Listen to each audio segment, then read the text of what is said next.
Ngibingelela imindeni, umphakathi, iphathimandla leyikhundla zawo, yinduna eyikhona. Gcineni ngibingelele ubaba uNgubane phambi kwami sizomphelezela. Ngibingelele nonke egameni elihle leNkosi yethu uJesu Kristu. Amen.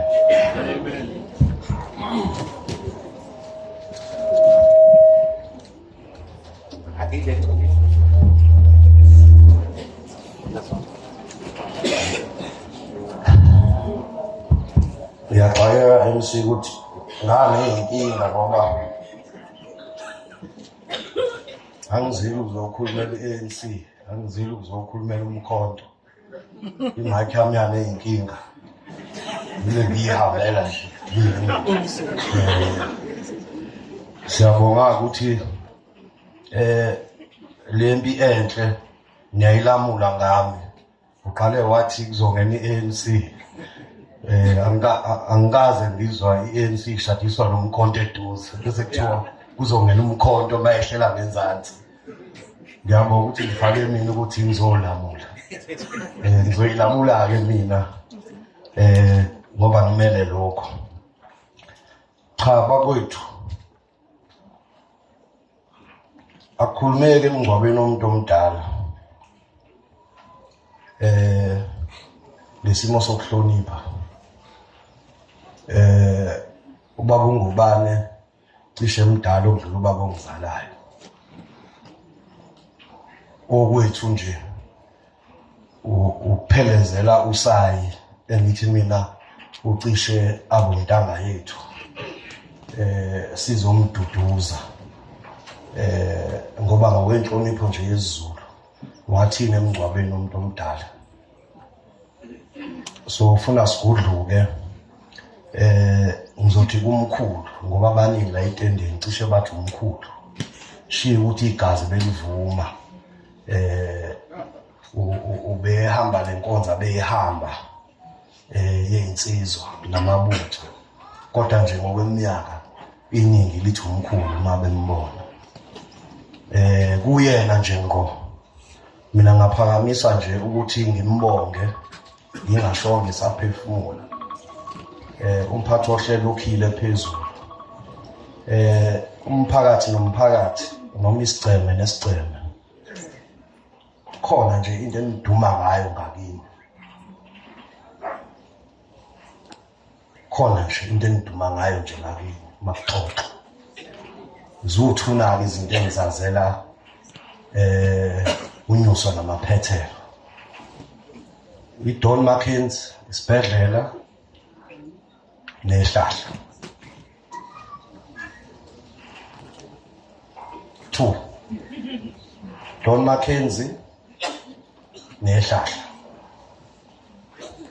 I-Don Mackenzie kayakhwanga abantu ngeyibala nje ngoba idumile yaziwa yonke indawo. Kodwa into eyakhwa abantu kulo mcimbi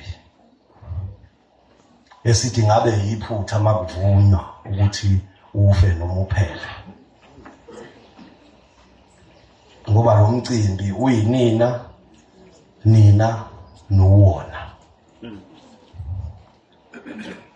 Futhi siyasho nje ukuthi umcimbi mhlambe ngeyilanga kunesikhathi kuyofanele ingweve isekhona zinilandise, ngoba ngeke ezweni ngokumlando elibe neyinkinga ezingaka kwalimala abantu, kwaliwa, bese abantu ngehlahla behlanganele nje libe likhulu libe lihle. Ubuciko nokujula kwale ngqalabutha kade eyibala umphathi ohlelo ukuthi ukugeza lezo inkinga zakudala esezadlula abazukulu benu abangazazi bekhule bebone kuhle nje kuyiwe ehlahleni bethatha induku zabo abaney'nduku bethatha amahawu beyobusa uthi ukhuluma indaba ezibuhlungu zingangeni uthi ukhuluma indaba ey'qhathayo zingangeni ngoba bebuka ubuhle besizwe nokubumbana kwenu. Ngiyajabula uma uMkhize aveza ukuthi kwezinye indawo lihambe ngaba khona lapha umzima ukuhlanganisa abantu akulula. Kulula kuwena nje mawuzoyiswenkela ugcoba izinto zakho uqoqa isoka sakho uyele emcimbini. Abantu abasuke besenkingeni abathethiswa amakhosikazi abo ukuthi le mali engake niyifaka la singawushintshile uthayela kulo round wenzelani ngoba bungubani bebephila lompi benzela thina siyisizwe. Sengehlala ngenzansi ke ngikahleke mina Mkhize ngoba cha ngikhankasa inkulumo yami ayinakho ukuvota phakathi. Angikhankasi futhi ngiyezwa ngifaka icelo nemibuzo nokuthi umuntu mhla ekhankasa afanele enze njani. Mina ngifuna ukusho nje nguMkhize cha umkhonto 1 ukhona 2 uANC ukhona 3 iDA ikhona 4 iIFP ikhona singafika ku15 ngoba lesihloko siya highlightwa. Mina nginombuzo efanele siyibuze thina siphinde sibuze nohulumeni nawo futhi uphinde uyibuze ukhona yini uhulumeni. Ake siyeke inhlangano nje ukhona yini uhulumeni lento ekuthiwa ihulumeni ikhona yini ngoba uhulumeni ukhona ngogesi ngamanzi nemigwaqo nemixhaso hayi ngey'ngubo akufuna ukuthi uzigqokisa iy'ngubo swenke kwaxhasa ihlahla ibonasi ukuze singaxhamazeli uma sesivota. Kufanele sibe nenkonzo yokubuzana ukuthi uhulumeni ukhona yini.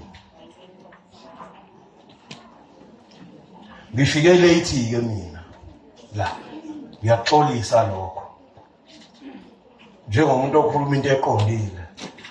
Ukhona yini ward councillor la njengoba sihleli nje la sikhuluma.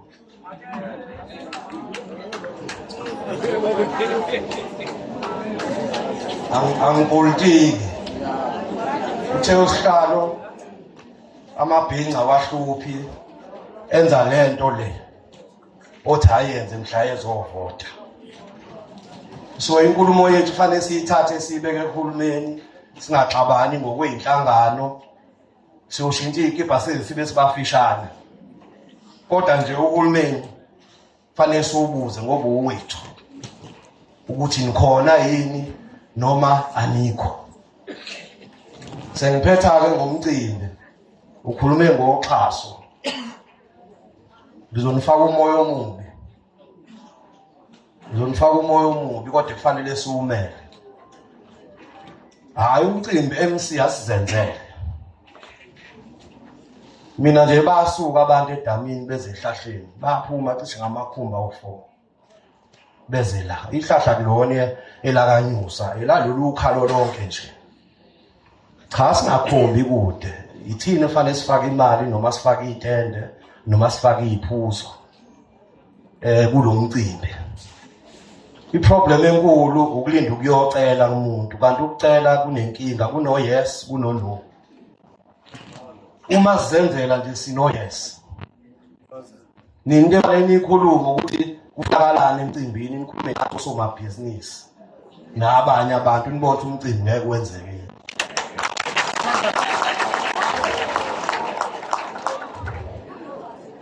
Ayocela alisho ukuthi mangithi asiwenzeni futhi mina noSayi sesivumile umcimbi uzoba khona.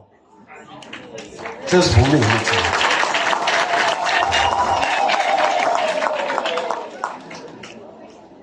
Esingathi ke sichazeleni kona sengehlela ngenzansi ngoba ngasekhaya ngeke ngibone kuyikesi nebhodlela nobhiya ngithi ngifika kwenye indawo hawu senginanamasayida umuva manje angazi noma lakanyuswa amasayida angena nakhona mase kwehlisa ukoma noma ismi awangeni amasayida shothi isminofu amakesi no drink siyayivala lapho ngathi bambi akubani uthi usayi usihlalo walakanyuswa senabiyeka utshwala cishe ngalona uhlelo ngithi-ke sengehlela ngenzansi singawulahli umsebenzi omkhulu kangaka wamkhulu singawuthathi futhi nesibongo ngoba siyahlupha sifuna ukuyizondela abantu bakangubani kade bebambe into siyibalekela bayisigqama ngayo bese ungazi ukuthi siyayishintsha cha umcimbi uyaziwa nje ubuzimelele la emabovini ngokwesibongo so umkhisi so ongqobo so oba asusupporteni ube muhle ukuze njalo kube nokuthula kulesi sigodi ngiyabonga abazeli hayi-ke leli hlombe lincane ngoba umthwalo obungisinda usefike wawususa umfowababa akhali ihlombe kusho ukuthi itata kulo nyaka ozayo ka-2026 likhona hayi alishayi kakhulu ihlombe